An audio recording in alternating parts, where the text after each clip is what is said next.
Good morning, everybody.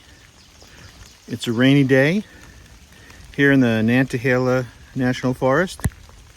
There have been no snakes, but a potential rabid raccoon yesterday. I stayed at the Brown Fork Gap shelter last night, and tonight I'm either heading to Cable Gap, or if I'm feeling good, I might go on a few miles further to Fontana Dam. Either way,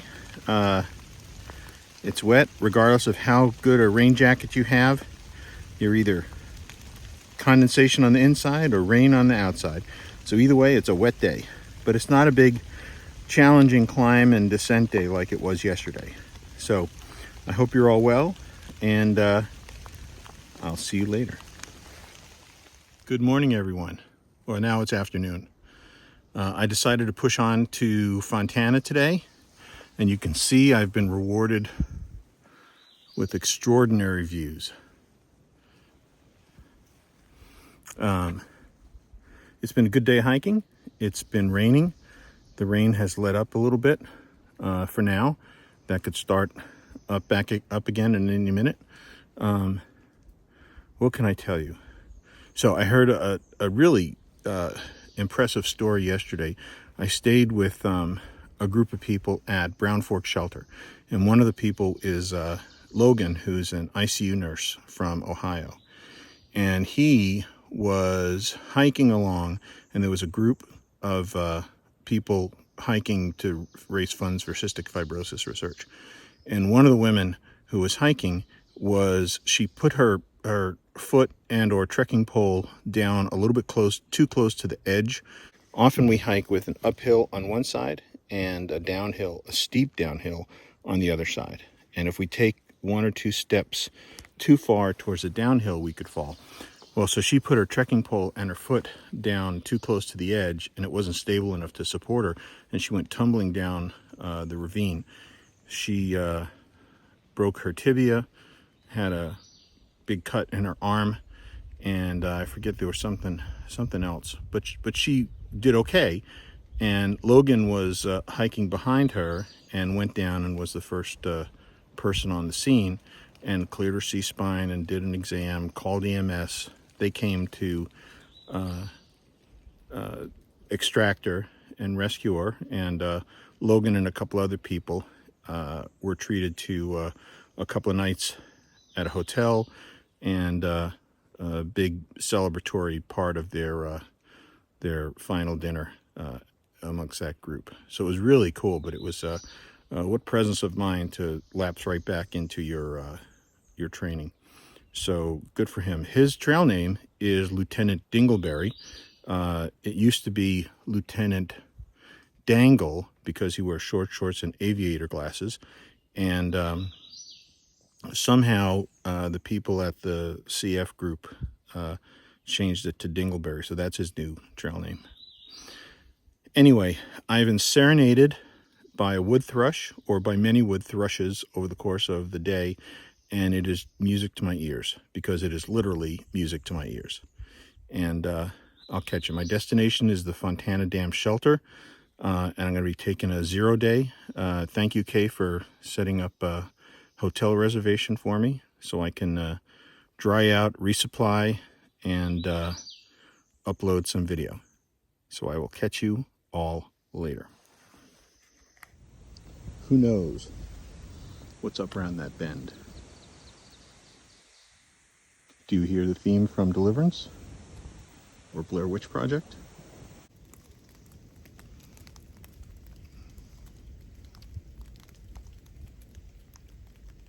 That's dangerous. Hey everyone. So one of the things I've been remiss in is not highlighting the fact that the Appalachian Trail hikes through a tremendous amount of Native American lands. And so there's this idea of whose land are you on? Know the people whose land you're traversing. And that's something that I've read a little bit about. I wanted to be prepared for. And so in the northern Georgia area and southwestern North Carolina areas, this is where a great majority of the Cherokee lived. And in the late 1800s, Andrew Jackson issued the decree that caused the Trail of Tears, forcing the displacement of Native American Cherokee tribe members from this area out west to Oklahoma. And so a lot of the names that you hear, Amicalola means tumbling waters, Nantahala is land of the noonday sun. A lot of those names come from the Cherokee language. And there's a shelter. I didn't stay at this shelter. It's the Rufus Morgan shelter. And Rufus Morgan was a preacher, I think Episcopal preacher in this area, who really stuck up for the Cherokee.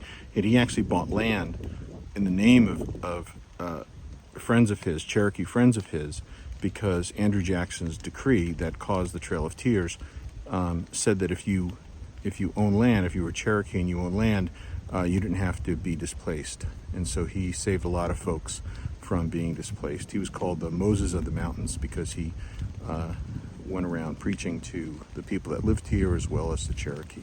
So it's just something to keep in mind that, I'm not the first person to walk this walk, and it's important to keep in mind. So one of the things that reminded me that I haven't talked about this yet is at the Nantahala Outdoor Center, there's the beginning of the Trail of Tears Trail. And so what follows next is a picture of the mile marker. I haven't really traced out the route, but it starts at the NOC and then goes from there. And it's just one way of remembering what was brought upon these folks. So anyway, that's it. Hi again. I guess I should look at the camera. So just checking in. I am just about, I've had a long descent into Fontana Dam, and the sun has come out. I'm very happy. Kelly, for you specifically, you'll notice that I put on my rain jacket inside out once again. I got to figure out how to do that. I'll get a Sharpie from someone and mark it. But I wanted to let you know, so I have, I've had a trail name bestowed upon me. I have a bear can, and on that bear can I have a sticker for the United States Navy Construction Battalion, which is the battalion that my dad was in World War II. And I've been hiking off and on with two folks, Rawhide, because he's thin and strong, just like Rawhide, and Gabby. And turns out they are both retired construction battalion members and both retired Seabees. So when they saw the sticker, they said, "Oh, are you a Seabee?" And I said, "No, my dad was." And I told them the story. And they said, "Well, what's your trail name?" And I said, "I didn't have one yet." And they said, "Well, it has to be Can Do, because that's the motto of the construction battalion, Can Do."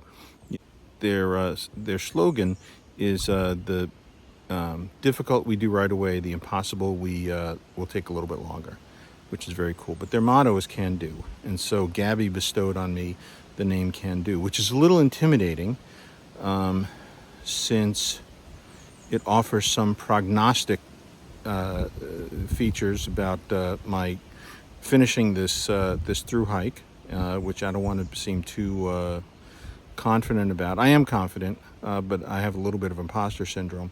But I think more importantly, it describes my attitude. My attitude to the hike is, yeah, I can do this. And so that's cool. So Can Do is my trail name. In addition, they pointed out that I have a fortune cookie fortune taped to my bear can on the same side, right under that sticker. And the fortune is, don't let that which you cannot do get in the way of what you can do.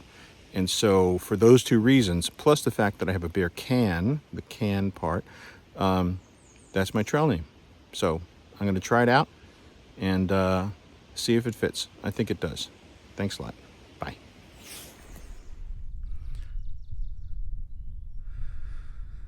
So here we are at the top of Chihuahua Bald, which is over 5,000 feet. It's kind of hazy this morning. It's supposed to get sunny before a big rainstorm tomorrow. I say big rainstorm. To me, any rain is a big rainstorm. And this is my friend Arthur from North Carolina. He and I hiked up here this morning. We have 2 big climbs today.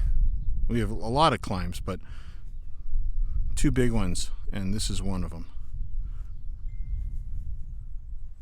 So trees on one side, and here is the bald with this magnificent view on the other.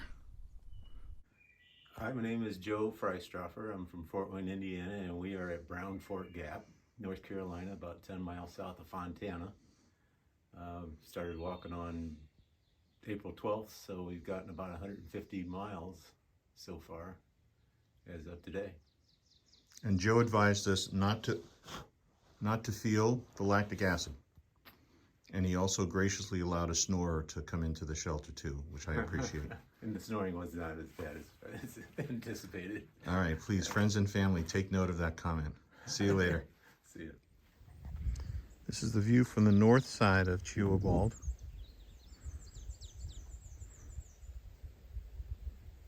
And that's probably the Smokies off in the distance. You can see off in the distance this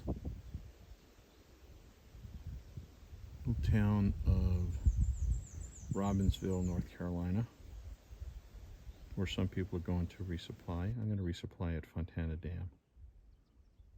Okay, my name is Trout Man. I live in Louisville, North Carolina. I normally do trail magic at Sam's Gap, mile number 318, but happened to be here at Stokoa Gap and stopped at the store. Figured you guys would need a little boost before you start up the hill. Thank you, Trout Man. You're quite welcome. My pleasure. And your accomplice? This is Isaiah. He doesn't have a trail name. He's the one that does the trail magic. I'm just with him. All right. Well, thank you very much, Trout Man. You're quite welcome. Hi, I'm Don. Can do. I'm Evan. I'm Gypsy. I'm Caroline. I'm Fern. I'm Addie. I'm Mooch. I'm Justin, and I'm Guru. I'm Scott, and I'm Scott. Kevin. Deuces.